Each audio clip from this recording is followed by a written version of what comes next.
Hey everybody, it's Ron and Debbie. We're back for another edition of Ask Ron.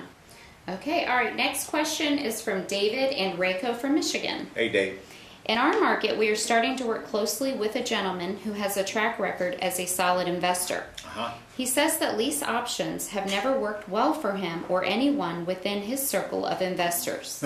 Okay. Based on his experience, tenant buyers are not much different from ordinary tenants. Here's what happens according to him. The tenant buyers stop making payments and consider it their right to stay in the property because of the large option fee having been paid up front. Although option fees are non-refundable, judges in Michigan tend to be pro the tenant. Even if the option fee were far less than 20% of the total value of the home, the judge may rule that the tenant buyer still has equitable interest in the property due to the option fee. That's possible, and you could get hit on the head with a jet too. I'm having a little trouble losing weight. I just can't get those pounds off, so I probably ought to start listening to other people that don't know what the heck they're talking about. Listen, those points are valid, but there's certainly not enough reason for you not to do lease options. Well, maybe you shouldn't.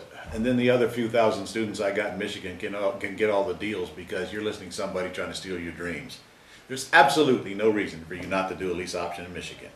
Could somebody come back and claim that they want their deposit back? Absolutely. If you do like I tell you to do, and you get the proper agreements up front, and you close with attorneys, your chances of ever experiencing those are very slim.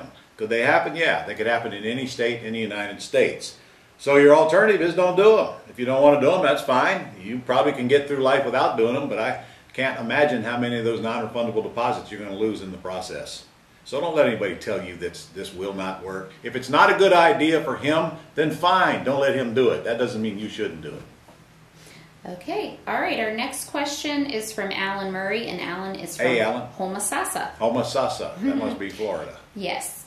In Florida, if a seller's property is homesteaded and the seller lease options the property to me, I will sublease to a tenant buyer. Does the seller's homestead exemption go away due to not being owner-occupied? Well, the answer is yes and no. Okay. Every year, we Floridians get a notice from our tax collector, and it says on there, if you're not living in the house anymore, you're supposed to check that and send it back, and that'll kill your homestead exemption. However, in the year that they leased the property out, it is certainly homesteaded the rest of that year. The following year, technically the owner's supposed to report. That's entirely up to the seller, not your concern or your problem. All right, our last question today, Ron, is from Christy Nguyen. Hey, Christy. And Christy didn't say where she was from. All right. Hi, Ron. I want to make proposal to landowner for joint venture to develop and or improve the land. Okay. Do you have such a proposal in JV form? Boy, do I. It's actually on your resources on your Go Club site, and it's under commercial, and it says land development agreement, I think, something like that. In fact, that agreement costs $6,000 in attorney's fees to get written, and you're going to love it.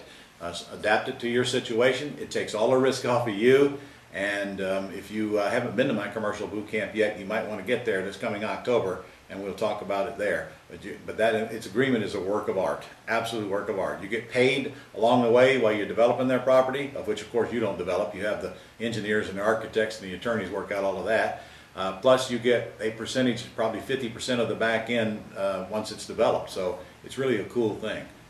No cost to you. You get somebody else's property developed, increase their value, and in fact, if you come see me, you'll learn how to do that even using money that your seller borrows on their land enough to get the development cost done. And there will be cost involved in developing property. So I make that the seller's responsibility to borrow. It's not really at risk because we put it in an account, and a CPA writes the checks, and it's all right in your agreement when you go take a look at it for expenses related to that property. And one of those is your monthly fee. So I think you'll enjoy it. You're welcome, because there's not another one like it on the planet. Okay. Is that it? That's it this week. Okay. See you guys next week. Have you registered for the convention yet, or I have to come to your house?